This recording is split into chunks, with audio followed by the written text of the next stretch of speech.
there we are. I think this might be the first Fiendsmith Snake Eyes mirror match that we're going to see in the main event. Of course, there have been quite some on the Friday. The first of many, yeah. I'm really enjoying that we are actually taking the time to highlight this Table 1. Yeah. You know, both players are doing extremely well throughout the tournament. There's this rumor among players, they sometimes call it like the curse of winning Swiss, that you're doomed to lose the first round of the Top Cut. So it's nice to like celebrate the players and say, no, you know, this is an achievement that should be celebrated, going all this way and doing as well as you did in the Swiss round. Talents immediately to look at the hand of Dimitris, and there's Baldrake, Ash Blossom. Ash Blossom has of course already been used, a Diabels, a Flamberge Dragon, and now we're going to go into the Wanted, and that is going to mean that there's going to be a full combo on the side of Baptiste. There this wonderful one-card combo. What an amazing triple tactic talents. Kind of baited out the Ash there by going for the Fiendsmith engine first.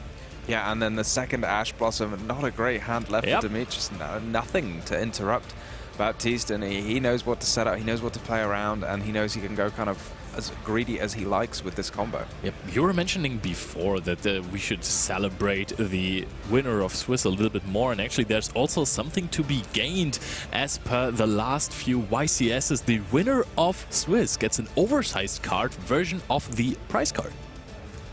Yeah, I mean, Baptiste already has won something this weekend, I would say, and I think winning an oversized card is already enough, but going into the Top Cut, I mean, with an oversized card, I mean, yeah, why not? He's got to save something for the rest of us at this point. You know, he's already won a national championships and taken a world championship qualifier spot, and now he might be in the top of Swiss. I mean, given how this game is going, I mean, who's going to stop him?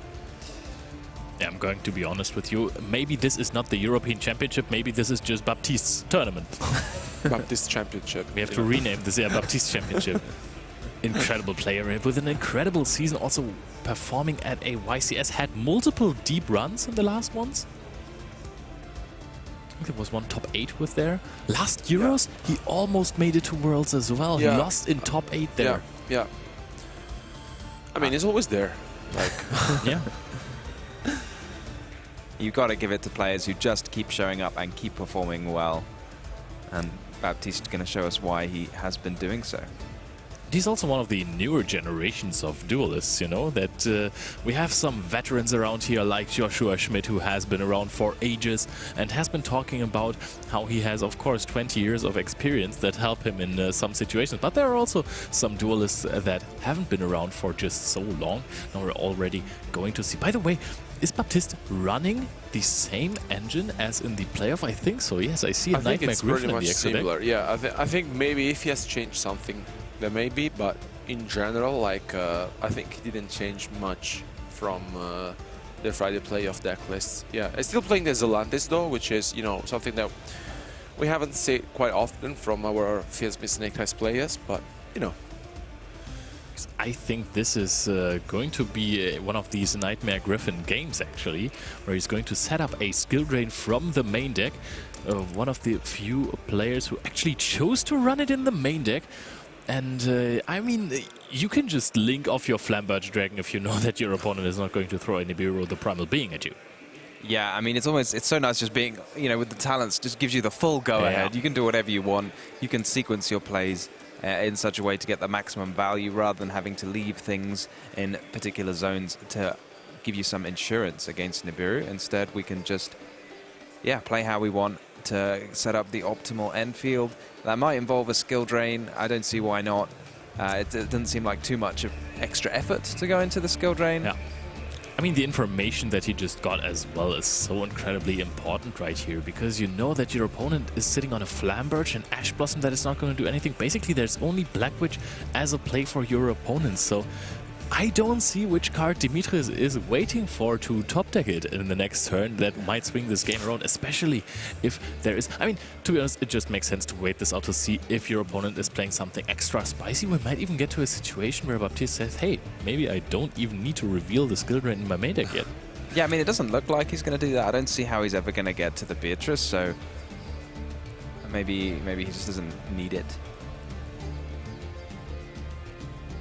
Yeah, I mean, I think it would have made sense like to go for the skill drain line, because I don't really see a scenario in which Dimitris may come back into this after a skill drain being activated, but still this is quite impressive, honestly, and I think this should be enough, considering Dimitris, and especially because like I don't really see what he might top deck here. I mean, let's see, let's find out. Not going for this line right here. And I'm quite curious about that. The funny thing is, what are you going to do here? Flambert is being discarded, of course. Apollousa negates it immediately. Are we going to see some follow-up from Dimitris? A triple tactic talents, perhaps? Is that something that could help him get back into this game? Is that the true heart of the cards moment that we've been talking about? Now, Flambert gets the IP out and immediately links it away. Are we going to see an IP or an SP Little Knight immediately to banish the Dia Bellstar? Yeah, it's just it goes to show. Wow. Yeah, what a show off. Like, just an unbelievable opening hand for Baptiste. Played out very cleanly, very calm. Yeah. Just, you know, look at your opponent's hand. You know you have the engine, so take out anything. You know what to prepare for next turn, and then just set up for it. It was just some textbook combo, right? He would just went for the one-card combo, had the opportunity to look at the opposing hand with talents. And this is also something, a reason why some players are shifting towards this field breaker variant of the deck, because sometimes when you don't have all of the necessary hand trips, because the hand with Ash Blossom and a Bestial, that isn't too bad most of the time. But if you Ash Blossom one starter, your opponent has another one, and they have talents, there is basically only a 2% chance left that you're winning that game. Yeah, but having said that, if you go for those field breakers, then Baptiste has got you covered as well, because he's going to set up a skill drain if you let him combo off uninterrupted.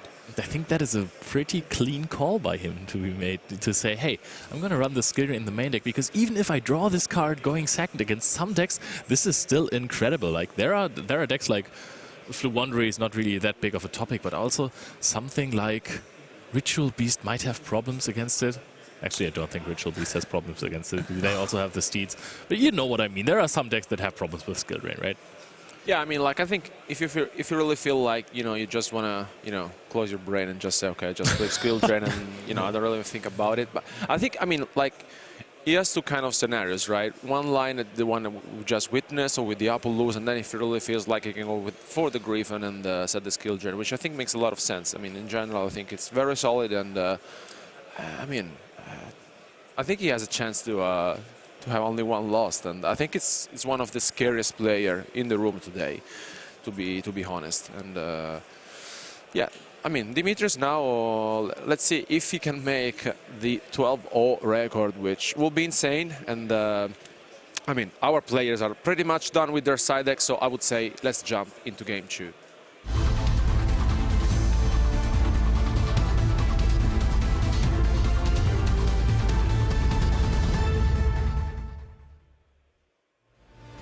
Both drawn 5 cards and are ready to play this last round of Swiss. Let's see if it's going to be a rather short game as well, or if we're going to go into a big mirror match, grinding a hand trap fiesta, as some might call it. I mean, I just saw the ultimate combo in Baptiste's hand. I don't know if you got a peek at it as well. What? Ooh? This is a different kind of combo from Dimitris here. that is the anti-ultimate combo, and we're going to see so many cards that will play on Baptiste's side. I mean, if you're opening like this in a Fiendsmith Snake Eye deck, that means 100% that you have interruptions in your hand. Yeah. Oh, that's one. Yeah, that's totally one. Yeah. I mean, it's textbook from Dimitris. How do you play around Nibiru? Just don't summon any monsters. You can't get Nib, can't get Impermed if you don't have any monsters. Exactly. That's why so many people have shifted to Runic Sun. Yeah, exactly. And now it gets complicated, to be honest, because let's see if Baptiste has resources. Okay, he has the Wanted, which, you know, is something to start things off with. You can put Saboni on the field. Do you, like, I mean, you can summon the Witch and start attacking. Do you bother? Because it might be a bit of a waste of the effect. You then won't have it for future turns. Are there going to be too many future turns? Because if your opponent finds something to play with, they're just going to send away the skill. Actually, if they have normal summon Snake Eye Ash, Skill Drain really also doesn't prevents them from their turn. Like, you can special summon out something. Ah, actually it doesn't. You just summon out Oak from the deck, send Skill Drain away, and summon back the Snake Eye Ash. Okay, I was saying, all good. All good, and whoop, there we are. Okay, I like also that we're putting another resource into the graveyard, and we're putting our opponent on a pretty short clock here. Baptiste, he's not about waiting around. There's a skill drain, so you know, just summon some monsters, attack your opponent, and call it a day. That's how we play through skill drain. To be honest, the 1,000 life points that you're paying for skill drain are actually really huge there, because now you're at 3,700 life points as well. And that is really, really close. Usually you're not on a 2-turn clock, but if you find something else to normal summon. All right, are we gonna go into a Flamberge here? Flamberge doesn't do an awful lot because you don't have two little monsters to bring back. But it is bigger than either of the monsters that were in play before, so why not? Maybe it can special summon Skill Drain out from the spell and trap cards. And then it's a Destiny Hero Plasma. That'll be some new technology. Isn't that a Dark Ruler Hades? That's true, yeah. Makes more sense than Plasma. I mean, it's kind of Plasma-like and negates all of your opponent's effects, like those old school like monsters that turn into traps, or traps that turn into monsters, you know. We can agree that Plasma is way cooler, right? Then what? Skill Drain? Hades. Nah. Oh, wow, okay. We will settle this backstage. But the Wanted is being activated. We get an extra draw. I'm not even sure if Baptiste is trying to find an out here necessarily, or more hand interaction in case Dimitris gets to play next turn. Because Cosmic Cyclone isn't the first card that I would cite in the Mirror Magic. Graver is being discarded. Yeah, I'm interested, like, what's going on here? I mean, I get now why he sent the cards to the graveyard, so he could use both of his wanted spells from the grave to get maximum value. I think at this point, when you know that your opponent is just having interruptions in his hand, you're trying to find an Ash Blossom, because I think the only way Dimitris can get back into this game is by normal summoning Snake Eye Ash and sending Skill Drain away. Or, of course, his own copy of Diabol Star, the Black Witch. Fair point. Or Oak. That is an Oak, and that is, I mean, it basically does the same thing, right? Yeah. Ash Blossom, nope. I mean, we still have the copy of Infinite Impermanence, which was, of course, not set in the Skill Drain column, because that does not work that way. Usually you can use the Infinite Impermanence to out those floodgates for one turn. However, you cannot activate it when Skill Drain is active, because Skill Drain negates all of these monsters, and you cannot target a monster for a negation that already is negated. We're activating the Crossout Designator as a response to the Infinite Impermanence. Is Dimitris back in this?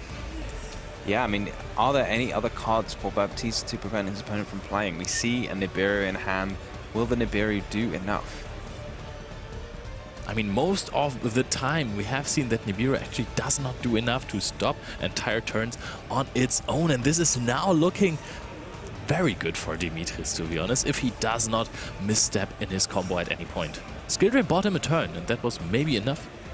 Only thing he's got to keep in mind is any monster he puts in the spell and trap card zone is potential food for that Snake Eyes Flamberge Dragon. It is a sort of mini interruption in this mirror match. That is a very good point. If this is a Snake Eyes Diabellstar, Baptiste might special summon this out immediately, which would play into the triple tactic talents as well. Then you just take your Diabellstar back. Or the Flamberge. Yeah. And then put it back into your spell and trap card zone. Oh, that's very cool, to be honest.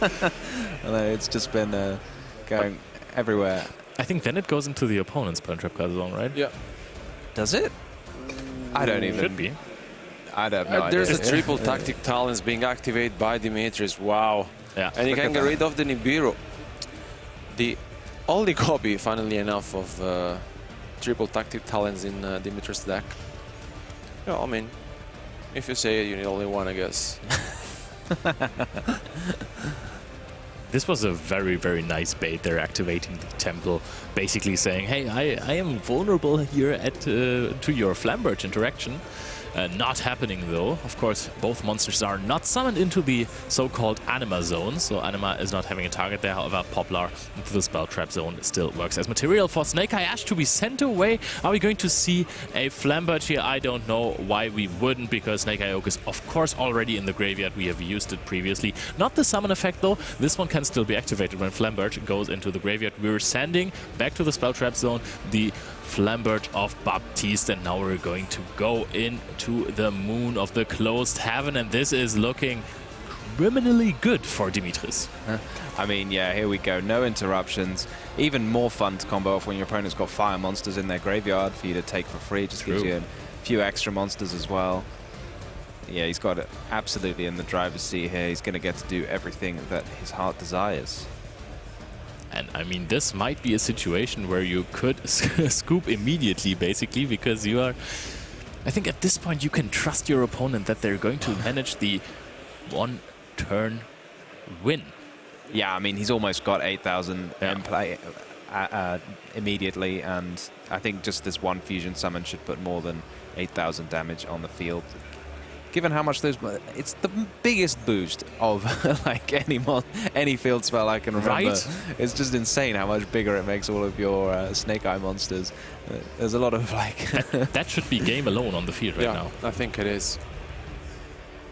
Just do some more. Have a bit more fun. That is even more game. Here we go.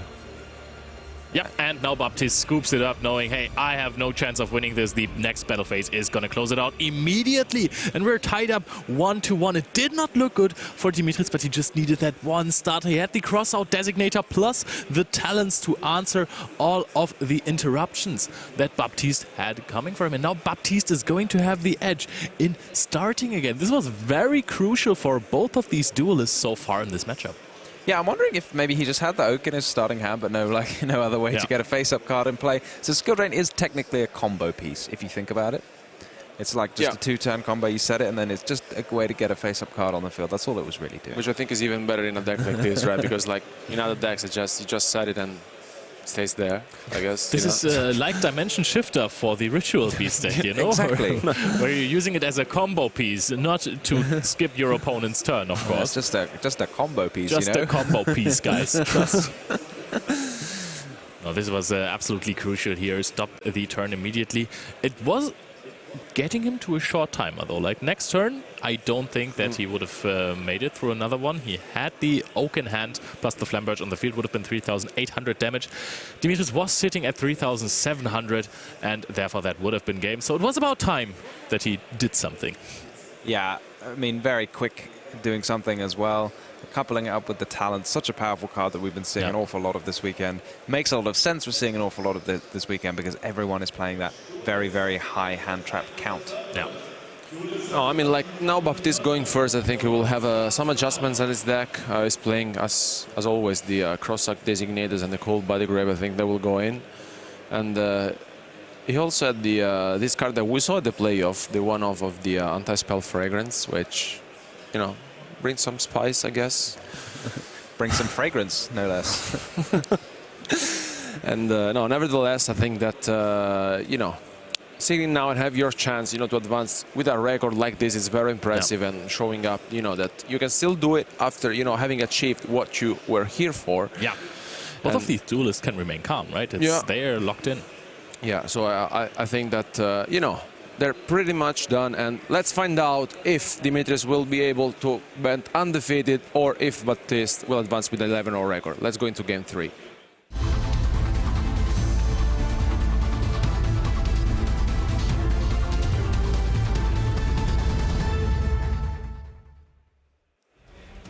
The all-decisive game 3 is about to start. Let's see where this is going to lead us. Just to give you some... Oh, Perulia is activated here. There is a crossout in hand. Are we running it on Baptiste's side just as a crossout target? I think he would have slammed it down already. No, he does not. I think he's just going to play into it. Activates the Snake Eye Ash here, and that's immediately a draw for Dimitris.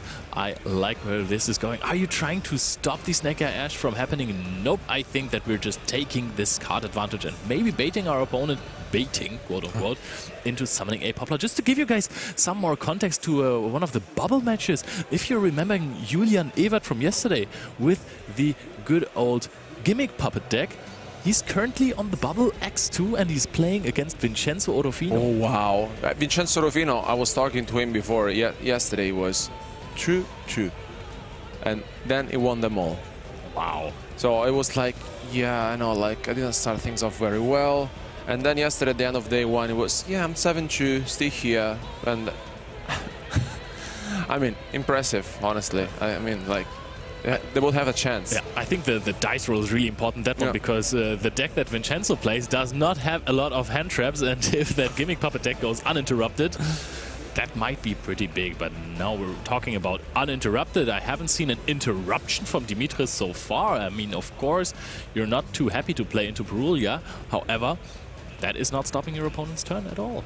Yeah, I mean, I guess you got to do it, right? Give your opponent those, 3 extra draws, but it's got to be worth it. I think it's only 2 if you don't summon the Diabolista Black Witch. That's true, yeah. So, I mean, 2 draws, and then... But I don't think the Witch is going to stay in the hand forever, is it?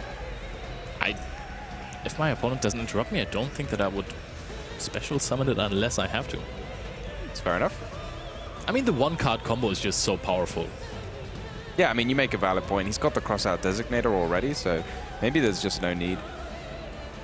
Man, I don't know. Does it do anything extra, you think, summoning the Diabol Star from hand, or not at all? I don't think so. I think those cards are most of the time used as additional extents. However, he is running the Griffin package, so there could be a point made for that. But Crossout Designator can be so incredibly impactful when you're playing against a Perulia as well, because sometimes they try to get a Nibiru plus Veiler or Impermanence combo, and when your opponent is trying to hit you with this 2 hand trap combo, you can just Crossout Designator the Nibiru, the Primal Being, to ensure that your field is still staying. You could also try, if you're trying to negate the Nibiru with Appaloosa, you could also try to negate an Effect Veiler or an Impermanence, just to keep the attack on your Appaloosa. However, that is slightly greedy, because if your opponent has 6 cards in hand, there is a decent chance that there is Veiler plus Impermanence, or just 2 Veiler. Yeah, I think you're playing with fire a little bit there. Well, not in the way that you want to be, exactly. There is Engraver discarded, is going to search the track. Track might search Lurie, and Lurie also not a summon from hand. It just sits in the graveyard for 1 basic second. I was gonna say, what do you mean? What do you mean it doesn't summon from hand? It went to his hand and then it went to the field. And that is a very good point. Have to take care of the sequence there, Baptiste. We're just linking off the Lurie into the Anima. And that sounds like a Selene to me. I wouldn't see why we would go into the Anima otherwise. Exactly, there it is. And Anima is going to summon back out these Snake Eyes Diabolista. Such a powerful addition to this already powerful deck. Just checking there are actually 3 spells, yep. Dimitris had the same thought that I did. Reminds me of, do you actually have 3 Darks in your graveyard when you're summoning Dark Arm Dragon? Oh, I don't. That's one you would probably count very, very carefully each time.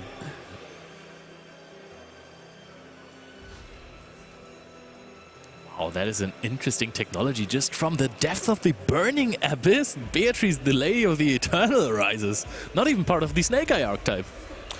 And I think he's going for the Griffon here, because he doesn't play the Angel of Blue Tears. And yeah, exactly. Yeah, sends a skill drain, and we will soon see in the Nightmare Griffon lineup, which I think makes a lot of sense. And I mean, especially because like Dimitris didn't have any sort of interruptions as per now. What you think, guys? I mean, it's hard to argue with it. I do like the way it plays around the Field Breaker approach very well. And that's your opponents, they have to answer now your monsters and your spells and traps. It's just so difficult. It asks so much of the opponent. You either have to hand trap and stop him, but you can't rely anymore on Field Breakers if your opponent has access to Beatrice. A lot of players instead running the Angel of Blue Tears rather than the skill drain, so you can send it and pick it up with the Griffin.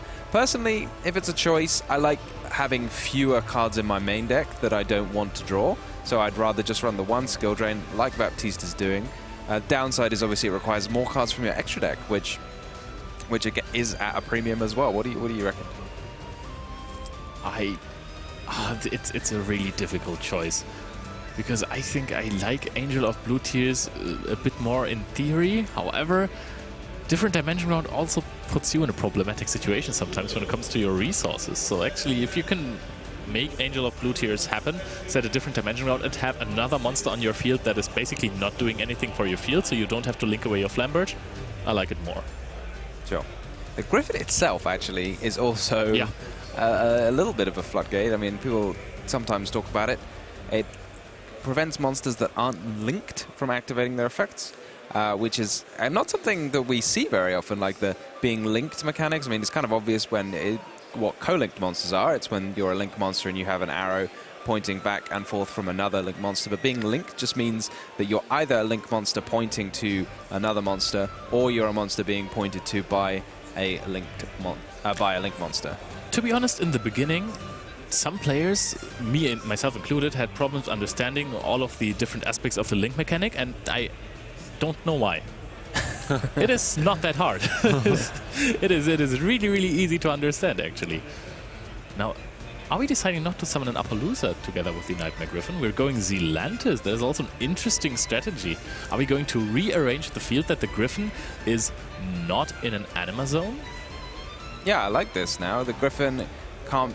you can move your things around. It's difficult to have nothing in an Anima Zone, because I guess you want... Yeah. Or maybe you just... Oh, okay, so you just put the Flamberge in an Anima Zone? Interesting.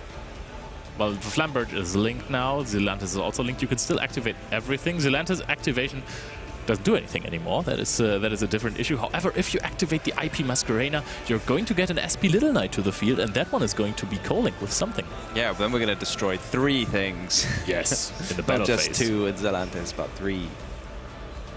Oh, right. Sure, we can summon it in the middle. Didn't even think about that. Zone management, Tom. Good job.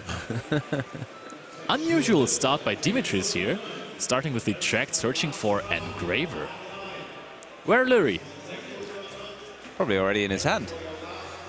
Yeah, you're right. Yeah. Strong. Yeah, okay. All right, so we're getting the Engraver into the hand. Lurie is being activated in the graveyard already.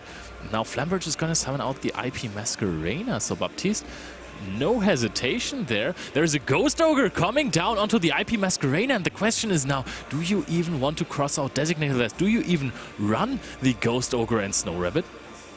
I mean, I'm interested, like, do you bother using monster effects when you have the skill drain? Maybe you just start with the skill drain and then you never have to play into talents.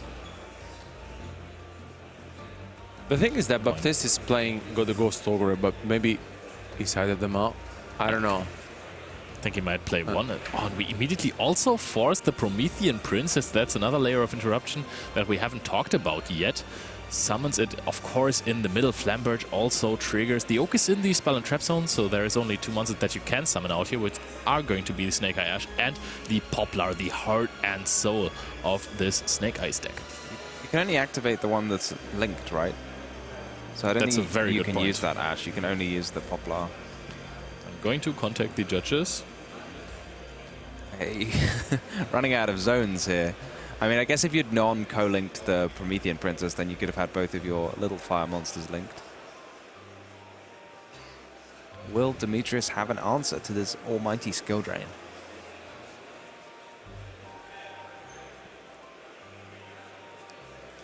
The next question is if the Ash Search now mattered that skill drain is being activated. I can't imagine it'll be too important. The skill drain's resolved. Baptiste has got a lot of attacks staring down at Dimitris, so he's got to do something this turn, regardless of what follow-up is in the hand for Baptiste. And the cross-out designator. And that's the game. So I mean, it would have been better not to activate the effect of Ash, but I think overall it probably wouldn't have made too much of a difference. Wow. Yeah. And I mean, what a show from Baptiste, to be fair. Like, I mean, I think it's impressive the way he plays. And also I really like the way that basically, I mean, he's on Fins with Snake Eyes, which, you know, we will see a lot, I think, during the top cut. You think? Maybe. At least one, right? At least one. Maybe even two. Two, yeah. Probably two. two. I think both of them are in there, right? Yeah. Yeah. 100%, yeah.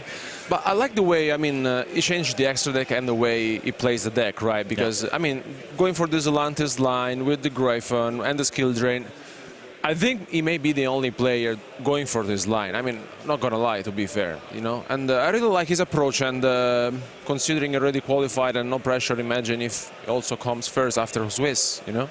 Baptiste is just absolutely incredible. Dimitris also with a great showing. I think in this matchup, particularly, it was very important to win the dice roll when we are looking at how the game played out, because this was not one of those insane mirror matches that we saw from Anthony Lopez games, by the way, on Friday, that were just really back and forth. There were some hand traps involved, thrown at creative timings, you know, a lot of grinding there, people finding their way into halfway combos and then not completely having them on the field. It was incredible. And this one was rather, hey, combo, can you answer it? No? All right. I mean, that's one of the things that Talents does to the game, I guess, when, you know, once you can activate it now, you can look at your opponent's hand and you can rip apart any further interruptions they might have. Yeah. Is Talents the best spell card ever printed? Well, it is sort of mimicking the effects of other cards that are also extremely powerful. So is Talents better than Pot of Greed? I mean, it's got a question mark as to maybe it is, but I think Pot of Greed is kind of goated spell, you know, because it is just so incredibly flexible. And it can always be activated. You can always draw 2 cards with it. And those 2 other cards can be, for example, a Talents, you know. They can give you other flexibilities. But Talents, when it is able to activate, you know, it's a bit situational, because sometimes it is a risk to have it in your deck. Your opponent might play Field Breakers, your opponent might not be on hand traps, or going second, you're facing 5 trap cards and you think, hey, this is completely useless now. But I mean, then you will have to side it out, of course. But I think when Talents is able to resolve, it is one of the best cards. It's a game changer, to be fair. Yeah, it's like one of those cards that you really want to have in your deck, and also alongside with the triple tactic thrust, just if you really want to adapt, you know, that consistency to the deck in general. I think the card is insane. I found Thrust hilarious because when the card came out, people were like, oh wow, this is even better than Talents. You can search any spell, and then everyone just ended up searching Talents every time. No, like, I mean, I really like it. I mean, I will play at least 2, if not 3. It's like it's a great card. Like, you really want to maximize on it. I don't remember the last time I didn't play Talents in a deck, to be honest. I mean, in general, it's just one of these new kind of cards that I really love, which really encourages interacting with the opponent, right? So you can only use it if your opponent's used a monster effect. It's got chances to play around the Talents if you can avoid activating monsters. So, for example, there, Baptiste, if he wanted to play maximally around the Talents, he could have just started with the skill drain, see what happens, and then never have a chance to walk into it. That is true. So there is some advice from Tom Payne as to how to play around Triple Tactic Talents. Maybe someone has more insight how to play with Triple Tactic Talents. Let's go over to Ed and Baptiste. Thank you, Leo. We're going to be hearing more about Triple Tactics Talents, no doubt, in our analysis with Basti very shortly. But I am joined by Baptiste around, who has just won that final round of Swiss and is on his way into that top cut. But not only that, you're already on your way to Worlds from the World Qualifier points. So you're clearly one of the top duelists in all of Europe. How does that help you through a tournament like this? Are you keeping quite calm now that you're going to Worlds already? Yeah, I'm definitely calmer than I would have not played for Worlds 2 days ago, so for sure I'm really calm. But are you also aiming for the European champion title as well? Who knows? Who knows? Who knows? Oh, I like that, the sort of calmness. Now, you're going to have a lot of these, the Fiendsmith Snake Eye mirror matches. Yeah, for sure. How do you prepare for those? I guess it's only playtesting hours against the mirror. There is no much we can do. A bit of theory for sure, but a lot of practice. I'm sure we'll be hearing all about that in the analysis we'll get to in just a moment.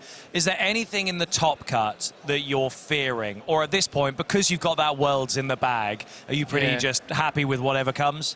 I guess some exotic matchup like Ritual Beast, I know there are a few in the top tables, so getting shifted, but if it's not Snake Eye and Tempai, it's okay. We know that there's Ritual Beast, we know there's Tempai, we know there's Yubel and the Snake Eyes ones. So those are sort of the landscape. I guess we'll be seeing very soon. We'll probably have a graphic view soon when we know our top 64 cut, exactly what's going to happen. But congratulations, Baptiste. Thank you. I'm going to let you go over there now and go and join Sebastian so that you guys can go and talk about it. Thank you very much, Changos. Well done, congratulations. But that's obviously not the end of what we've got. Just so you guys are aware, between the end of Swiss and the top cut 64, there's always a little bit of a break, a little bit of a delay, because we've got thousands of duelists who are still trying to just tally up exactly what's going on. I'm being distracted. Someone's waving a badger puppet at me from behind the camera. But as long as that's happening, there's going to be a little bit of content for you. But to speed into that content, we're going to have Baptiste and Basti having a little conversation about some of the tactics that were going on during that round 12 feature match. Over to you. Thank you so much, Ed. I am now joined here at the analysis desk with Baptiste. And Baptiste, of course, you're one of the masterminds right now in the European community, not only earning your spots to the World Championship, but also now pretty much winning out in Swiss, winning at table 1 in the last round. Very impressive, so we want to hear it from you. And we have a couple of clips from your match, so let's go into the first round right away. The first one is basically just you performing your first taunt combo. And you resolved triple tactic talents, so you had perfect information of your opponent's hand, right? So you made a bit of a different line than you would have in game 3. Was that because you had information of talents? Yeah, I knew his hand was pretty weak, so I decided to not show him the Griffon combo, and so made a board that was just enough to win it. Oh, so you just didn't want him to know, so for game 3 potentially. That's actually quite smart, yeah. To maybe avoid in game 3 cards like Harpies, Featherdrass and so on being brought in. That's actually quite smart, very good insight. So you shortly after won that game as well, because it was enough as you were thinking. So game number 2 next, and game number 2 also started quite well for you, because your opponent was actually only setting 2 cards. So let's go into the clip for that as well. Yeah. There we are. Look, Dimitris with 2 set cards that you had to look at. What were you expecting when your opponent only set 2 cards? What's the usual scenario there? I mean, you see the skill drain, of course, but was that what you thought? I knew it was getting impaired, but skill drain is a bit worse. So yeah, I just put some damage on board, hoping he's not drawing something. I mean, like normal summoning Oak was okay for me because I had impair, but he had cross out.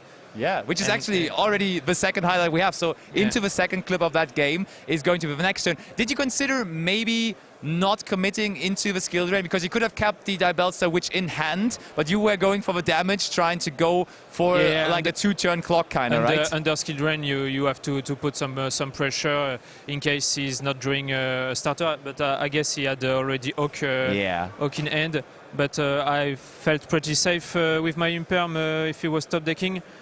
Something, but he had the crossout for it. Yeah, we are about to see it here. There is the Snake Eye Ash. You were confidently then grabbing that Infinite Impermanence as you had planned, and then Dimitris immediately would be able to answer that crossout designator. And you had no major interruption behind that, right? Was there anything in hand? I had Nibiru, but he saw my hand after Triple Tactic Talents. True, so another game that was very much influenced by Triple Tactic Talents. But then, of course, you had the chance to go first again in game number 3, and in game number 3, it started out quite quickly by your opponent discarding Perulia. So we have that here as a clip as well. And actually, funnily enough, you had Crossout Designator in your hand. Did you ever consider in testing or maybe here to bring out Perulia as a Crossout target? Or are you even running it? I considered it, especially against Tempai, but I don't do it in the mirror. Okay. So I would prefer to cross out the entrap he's gonna draw than Perulia. I already have Ash Blossom and Cold by Grave for Perulia. True. How many cards did you end up letting him draw? I think 2. Oh, only 2. But I had 2 because my end was 4 engine and cross out. So. And I mean, then in the end, you did reveal to your opponent the cool combo that you are featuring with your deck. So let's go into the next clip, reliving the moment you then went for the Nightmare Griffin, as we can see. What made you play this package this weekend? Because, to be fair, you are one of the very few persons actually running this. I'm not even sure it's not the best combo, but it was the combo I need to play, and I already played it yesterday. It was to punish some players like Branded or Plant like EV combo decks that don't play entraps, and sometimes it works also in the mirror.